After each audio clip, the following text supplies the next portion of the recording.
Yo, come check out the old me. Alright, what's up guys?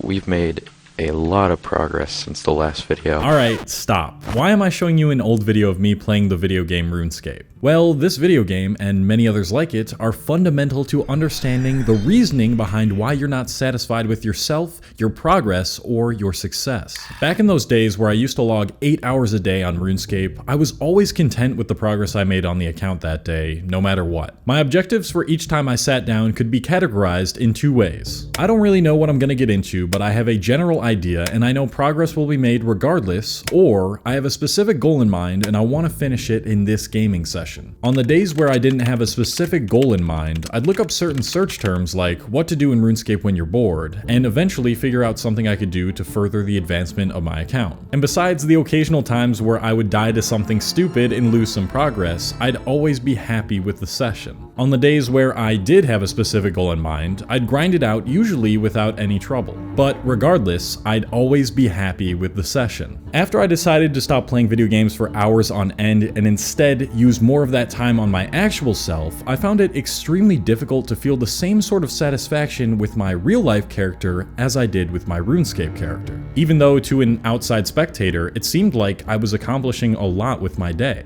This is an extremely common phenomenon within the self-help space. If this is the state in which you find yourself in, then no amount of self-help practices will ever get you to the point where you feel happy and satisfied with yourself.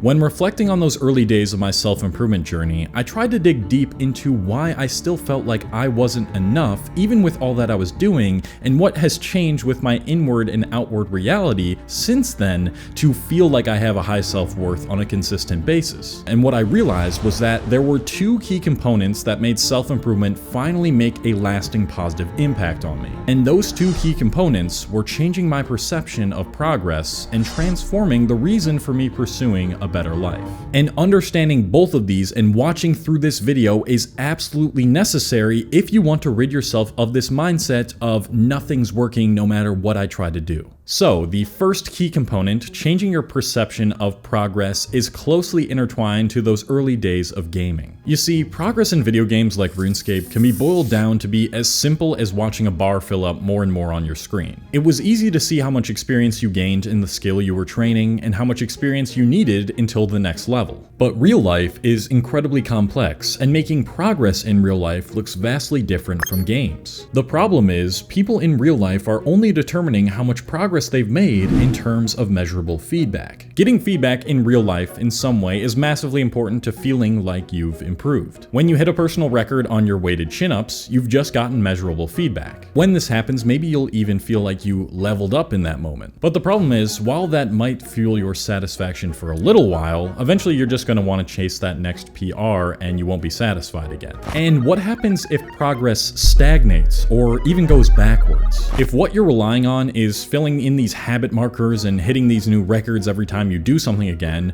when you hit the inevitable wall of plateauing or setbacks that seem impossible to break through in that moment, then you'll feel like a failure and get depressed because of it. Instead of focusing on the progress, what you need to do is focus on the perceived effort. Yes, progress is important. Seeing growth in your body, your mind, your income, your business, whatever you're trying to improve at is of course important, but it cannot be solely relied on if you want to build the resilience you need to not give up on things when they seem like they're going nowhere. What you should be doing, along with measuring the clear, easy to define versions of feedback like weight added to your chin-ups, amount of money you've made per month, or how long your no-fap streak is asking yourself, did I grind this out to the best of my ability, and have I still come a long way from when I started? If the answer is yes to both of those things, then no matter if you've been going backwards for a little while or you've plateaued, then you've improved. You've done the work even when the work couldn't be accurately seen or described. Like I said, when I was playing video games,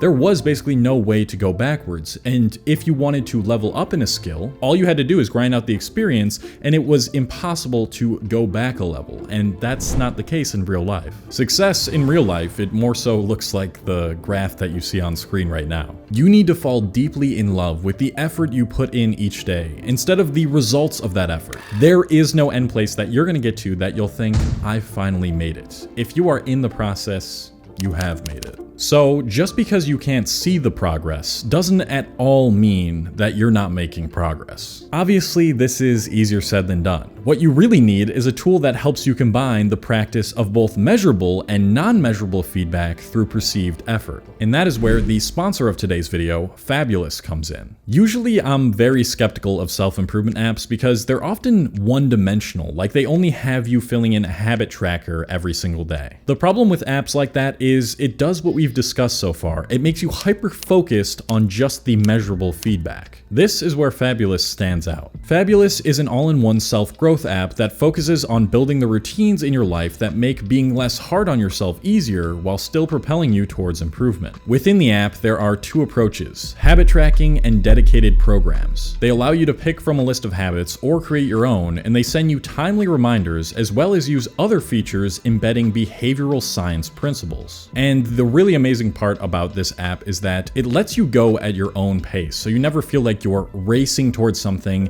where if you don't complete it in a certain amount of time, you'll feel like you failed. But perhaps the coolest feature that this app has with the premium version are the dedicated programs. They have what's called journeys that you can go through that immerse you in your own personal adventure for several weeks, and they help you navigate it. You receive regular letters with motivating lessons to help guide you, and at the end of each letter, you commit to a positive action that week. Along with that, something else I really love that they have are support groups within the app, so you can have like-minded people to help you stay motivated and accountable, and even coaching sessions to help rid you of your current toxic improvement mindset. If you are ready to build your ideal daily routine and stay on the path of growth no matter what obstacles life throws at you, then click the link in my description to get Fabulous Premium. And the first 100 people to click that link will get 25% off their Fabulous Premium subscription, so go take advantage of that. Now let's discuss the second key component that makes self-improvement useless: doing self-improvement for the wrong reason. And that wrong reason is doing self-improvement from a place of self-lacking. This is the mindset of, once I achieve X or become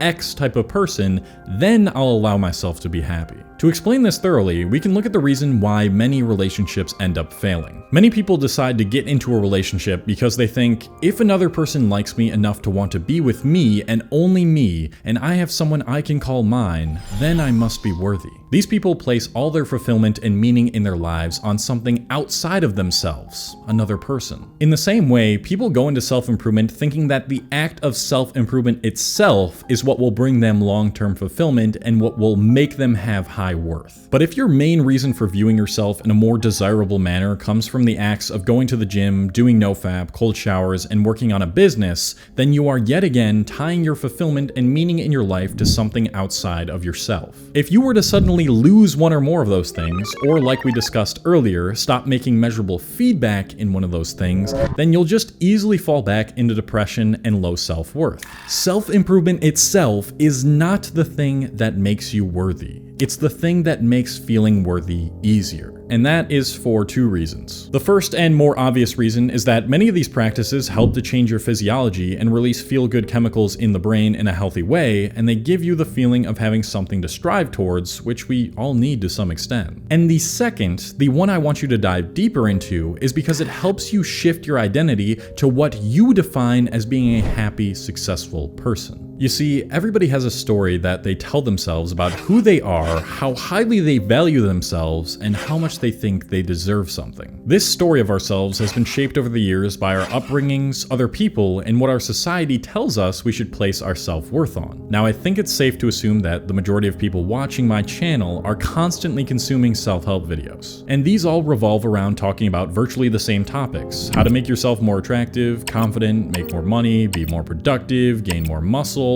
all outwardly things. Add that on top of the fact that Western culture makes you idolize materialistic things and external appearances, and the story of someone who is worthy of being happy is shaped into something totally unrealistic and inaccurate. And so you become over-obsessed with self-improvement to the point where it does more harm than good. So if the story of who you are right now does not match with the story of someone who you believe is worthy of feeling whole, then you tell yourself, until I am this person who is this story, then I can't feel fulfilled. And then your purpose for improving yourself becomes corrupted and from a place of not feeling good enough. What you need to do is change the story of what you think it means to be happy and successful, and stop attaching your worth to how others perceive you and how much of something you have. To do so requires an insane amount of time and effort, and to change the things that you're consuming on a daily basis, because literally everything in our culture and the way our society is set up makes us value and look towards external materialistic things more.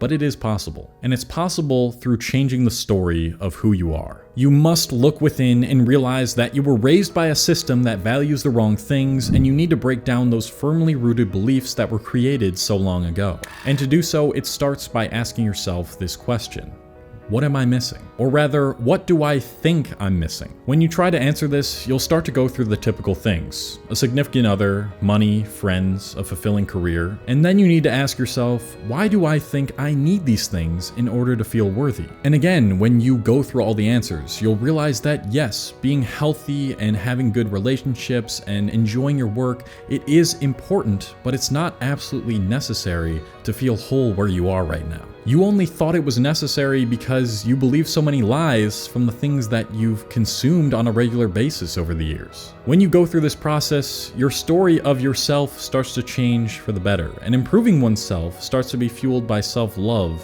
instead of self-pity. But until you make that switch, self-improvement won't do anything for you. Thank you to all my patrons on Patreon. If you don't know what this is, it's a platform separate from YouTube where I'm putting out exclusive content, and you can talk to me one-on-one over the phone on there. If you want to check that out, link in the description. Now, if you want to dive deeper into feeling like you've made it already, then check out this video where I tell the story of how I achieved everything I wanted and I didn't feel any different. That will stick that concept into your mind even further. And that's all. Love you guys. Peace.